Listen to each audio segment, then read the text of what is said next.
नरेंद्र दामोदर दास मोदी, जिनका व्यक्तित्व इतना प्रभावशाली है कि उनकी एक आवाज से पूरा देश एक्शन मोड में आ जाता है। पिछले 10 सालों में प्राइम मिनिस्टर नरेंद्र मोदी विश्व स्तर पर भारत को इतनी ऊंचाइयों पर ले गए हैं कि आज हमारे देश को दुनिया की 5 महाशक्तियों में से एक गिना जाता है। लेकिन क्या आपने कभी सोचा है कि इतने महान व्यक्ति के चरित्र का गठन कैसी परिस्थितियों में हुआ होगा? नरेंद्र मोदी और अमित शाह की मुलाकात कैसे हुई थी?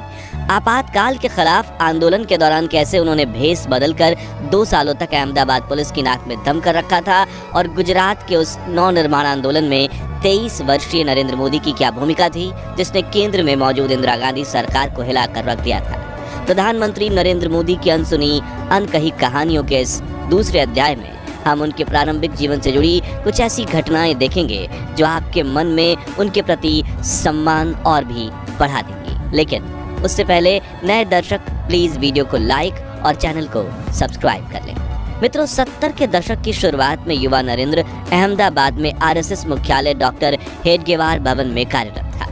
20 साल की उम्र में नरेंद्र मोदी ने राजनीति को गहराई से समझना शुरू कर दिया था। इसी बीच आया साल 1973।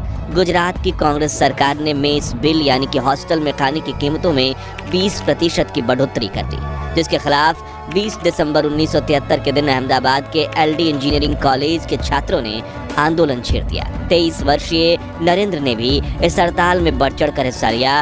देखते ही देखते ये चिंगारी गुजरात में गरीबी, महंगाई, भ्रष्टाचार, कालाबाजारी और आर्थिक संकट के विरुद्ध ऐतिहासिक नवनिर्माण आंदोलन के रूप में भड़क गई। गुजरात के पढ़े लिखे युवाओं ने सरकार के भ्रष्टाचार के खिलाफ आंदोलन में जान फूंक दी। हर तरफ यही नारा गूंज रहा था, अगर सच कहना बगावत है तो समझो हम बागी हैं। जयप्रकाश नारायण जिंदाबाद, संपूर्ण क्रांति जिंदाबाद। राज्य के कई हिस्सों में पुलिस ने आंदोलनकारियों पर लाठीचार्ज भी किया और अनगिनत अरेस्ट भी किए गए। लेकिन 25 जनवरी 1974 के दिन गुजरात के स्टेट वाइड स्ट्राइक हो गई। नरेंद्र मोदी ने अहमदाबाद के कुछ इलाकों में चिमन भाई पटेल की सरकार के खिलाफ मोर्चे का नेतृत्व किया। उस दिन राज्य के 33 कस्बों में पुलिस और जनता के बीच टकराव हुआ और 44 कस्बों में कर्फ्यू लगा दिया गया। इस ऐतिहासिक आंदोलन में करीब 100 लोगों ने अपनी जान गंवाई, 3000 लोग जख्मी हुए और 8000 लोग गिरफ्तार किए गए। लेकिन ये बलिदान जाया नहीं गया। नवनिर्माण आंदोलन ने गुजरात को चिमनलाल पटेल की कांग्रेस सरकार को उखाड़ फेंका और ये गूंज केंद्र में इंदिरा गांधी सरकार तक भी पहुंची। करीब 1 साल तक गुजरात में प्रेसिडेंट रूल बना रहा, जिसके बाद फ्रेश इलेक्शन करवाए गए और 18 जून 1975 के दिन बाबू भाई पटेल की कांग्रेस सरकार बनी। लेकिन राज्य में कुछ बदलाव आए उससे पहले, यानी गुजरात इलेक्शन के सिर्फ 7 दिन बाद 25 जून 1975 के दिन इंदिरा गांधी सरकार ने देश भर में आपातकाल की घोषणा कर दी। भाइयों और बहनों, राष्ट्रपति जी ने आपातकाल की घोषणा की है।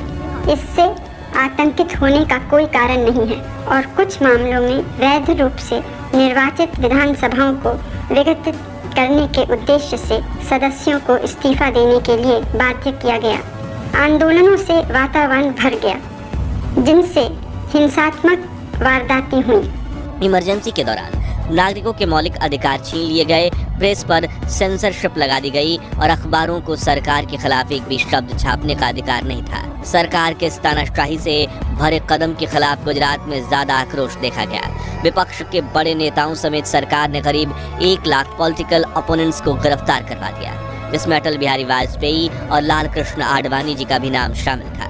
उस दौरान 25 वर्षीय नरेंद्र ने लोकतंत्र को बचाने की लड़ाई में बढ़ चढ़कर हिस्सा लिया। उन्हें जानने वाले बताते हैं कि नरेंद्र मोदी उन अंडरग्राउंड आंदोलनकारियों में से एक थे जो इमरजेंसी के खिलाफ संघ की गुप्त बैठकें आयोजित करते थे। सरकार की सच्चाई को उजागर करने वाली पत्र पत्रिकाएं देश विदेश के लोगों तक पहुंचाते थे और आपातकाल का जमकर विरोध करते थे। अहमदाबाद की पुलिस नरेंद्र मोदी के पीछे पड़ी थी, लेकिन वो उनके कभी हाथ नहीं लगे, क्योंकि युवा नरेंद्र कभी साधु तो कभी सरदार का वेश धारण करके बाहर निकलते और हमेशा पुलिस की नजरों से बचकर अपना काम करते रहते।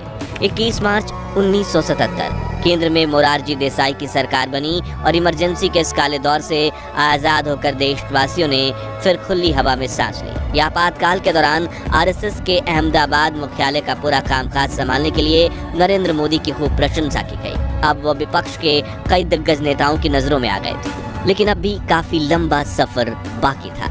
आप में से काफी कम लोग ये जानते होंगे कि प्रधानमंत्री नरेंद्र मोदी को लिखना काफी पसंद है और आपातकाल के दौरान उन्होंने संघर्ष माँ गुजरात नाम से अपनी पहली कविता लिखी थी, जिसमें उन्होंने आपातकाल के दौरान गुजरात के लोगों को पहुंचने वाले कष्ट और परेशानियों का जिक्र किया था। इस किताब का लोकार्पण खुद गुजरात के मुख्यमंत्री बाबूभाई जसभाई पटेल ने किया। ये पुस्तक इतनी लोकप्रिय हुई कि इसका हिंदी अनुवाद आपातकाल में गुजरात में लॉन्च हुआ, जिसके देश भर में हजारों लोग पाठक बने। आपातकाल के खिलाफ आंदोलन में नरेंद्र मोदी की भूमिका को वकील साहब ने खूब सराहा। वकील साहब 27 साल के युवा नरेंद्र मोदी को अपना बेटा मानते थे और उन्होंने उसे आगे की पढ़ाई करने की सलाह दी, जिसे मानते हुए साल 1978 में नरेंद्र मोदी ने दिल्ली यूनिवर्सिटी से BA किया। अगले कुछ सालों तक नरेंद्र मोदी ने RSS के कार्यकर्ता के रूप में गरीबों और पीड़ितों की काफी मदद की, जैसे कि अगस्त 1979 में मोरबी गुजरात के लोगों ने जीते जी नर्क का अनुभव किया था। दरअसल 11 अगस्त के दिन मोरबी की मुच्छू नदी पर बना बांध तेज बारिश की वजह से टूट गया। फिर घंटों तेज बाढ़ आई और लाखों लोगों के घर उजड़ गए और 25,000 लोगों की जान चली गई और हजारों लोग मलबे के नीचे फंसे हुए थे। वकील साहब के कहने पर नरेंद्र मोदी ने मोरबी में RSS के कार्यकर्ताओं के एक समूह की अगवानी की और राष्ट्रीय स्वयंसेवक संघ ने मोरबी के रेस्क्यू ऑपरेशन में काफी महत्वपूर्ण भूमिका निभाई। 6 अप्रैल 1980 जनसंघ के नेताओं ने भारतीय जनता पार्टी का गठन किया और अटल बिहारी वाजपेयी बने पार्टी के पहले प्रेसिडेंट। भविष्यवाणी करने का साहस करता हूं, अंधेरा छटेगा, सूरज निकलेगा, कमल खिलेगा। इस नई पॉलिटिकल पार्टी का पहला अधिवेशन मुंबई में हुआ, जिसकी जड़ से तो नरेंद्र मोदी और RSS का काफी गहरा नाता था। लेकिन शुरुआत में नरेंद्र मोदी ने पार्टी की सदस्यता नहीं ली थी, बल्कि वो अगले 5 सालों तक अहमदाबाद में RSS के प्रचारक के रूप में काम करते रहे। इसी बीच साल 1982 में 18 वर्षीय नौजवान अमित शाह ने भी RSS की छात्र इकाई अखिल भारतीय विद्यार्थी परिषद ज्वाइन किया।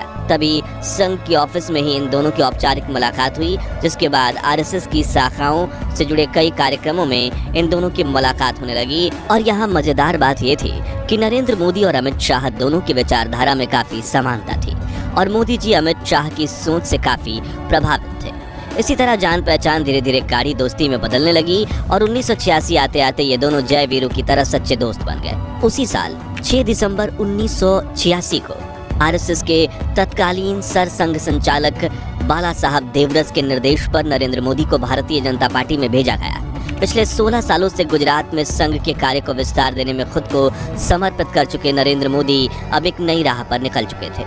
इस बात से अनजान की यही राह उन्हें दुनिया के सबसे बड़े लोकतंत्र का नायक बनाने वाली है। हालांकि उस मकाम तक पहुंचने के लिए युवक नरेंद्र को अभी भी 30 सालों का लंबा संघर्षपूर्ण रास्ता तय करना था। खैर, भारतीय जनता पार्टी ने नरेंद्र मोदी को संगठन महामंत्री के पद पर तैनात किया।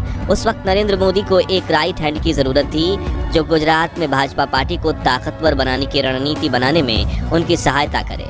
उन्होंने इसके लिए अमित शाह को चुना। अगले वर्ष 1987 में अहमदाबाद में म्युनिसिपल इलेक्शन होना था, जिसकी रणनीति और प्रचार की जिम्मेदारी नरेंद्र मोदी को सौंप दी गई। यानी अब ये चुनाव राजनीति में उनके इम्तिहान की घड़ी था। तब मोदी जी ने गुजराती में बस हव्वे तो भाजपा, यानी बस अब भाजपा के स्लोगन के साथ प्रचार करना शुरू किया।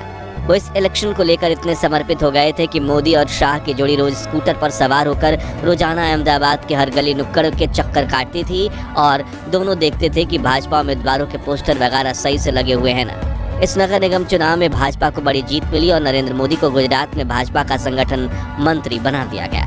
मित्रों, गुजरात को भाजपा का गढ़ माना जाता है और शुरुआती दौर में इस पार्टी को गुजरात की सत्ता में लाने से लेकर देश भर में लोकप्रियता दिलवाने तक नरेंद्र मोदी ने काफी महत्वपूर्ण भूमिका निभाई। गुजरात में बीजेपी की जड़ें मजबूत करने के लिए नरेंद्र मोदी ने यात्रा की रणनीति का सहारा लिया था। उन्होंने किसानों के मुद्दे को लेकर वर्ष 1987 में न्याय यात्रा निकाली। फिर आदिवासी लोगों को उनका हक दिलाने के लिए वर्ष 1988 में लोक शक्ति यात्रा की अगवानी की।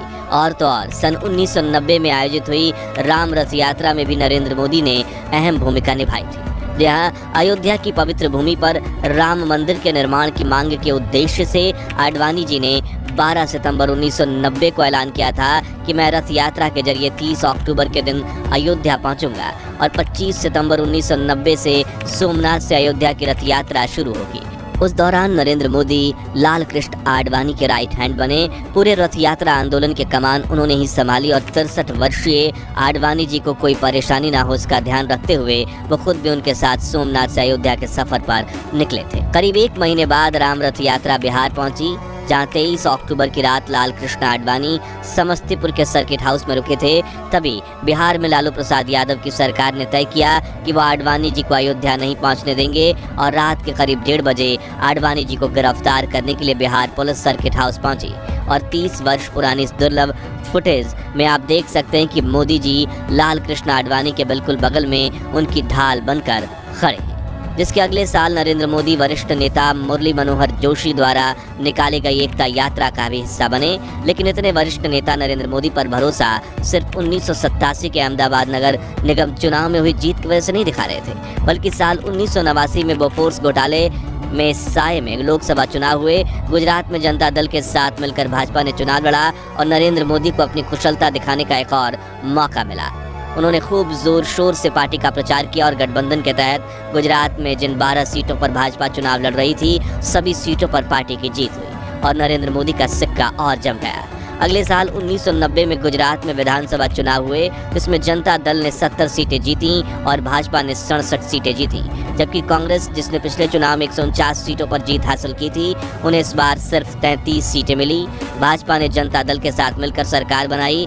हालांकि उस टर्म में कांग्रेस को गुजरात की गद्दी पर 1 साल और 25 दिनों तक अपने चीफ मिनिस्टर को बिठाने का मौका मिला था, लेकिन उस चुनाव के बाद गुजरात में कांग्रेस का पत्ता साफ हो गया और तब से लेकर आज तक गुजरात में कभी भी कांग्रेस की सरकार नहीं बन पाई। लेकिन नरेंद्र मोदी कैसे बने गुजरात के चीफ मिनिस्टर? कैसे 2002 में हुए गुजरात दंगे सालों तक उनके पॉलिटिकल करियर पर काले धब्बे की तरह चिपके रहे? वो कौन सा किस्सा था जिन्होंने उन्हें देश की सेवा करने के लिए दृढ़ निश्चयी बना दिया? जानेंगे नरेंद्र मोदी की अनकही अनसुनी कहानी के 3रे अध्याय में, जिसकी नोटिफिकेशन सबसे पहले पाने के लिए चैनल को सब्सक्राइब करके पास वाली घंटी जरूर बजा दीजिए। उम्मीद है आपको ये वीडियो पसंद आई होगी और अगर हाँ तो प्लीज़ लाइक शेयर करके 11,000 लाइक्स के लक्ष्य को हासिल करने में हमारी मदद कीजिए। और अगर आपको भी भारत के प्रधानमंत्री नरेंद्र मोदी पर गर्व है तो कमेंट बॉक्स में उनकी तारीफ में 2 बोल ज़रूर लिखिए। और इस सीरीज़ का पार्ट 1 आप यहाँ क्लिक करके देख सकते हैं। मिलते हैं अगली वीडियो में, तब तक के लिए जय हिंद, वंदे मातरम।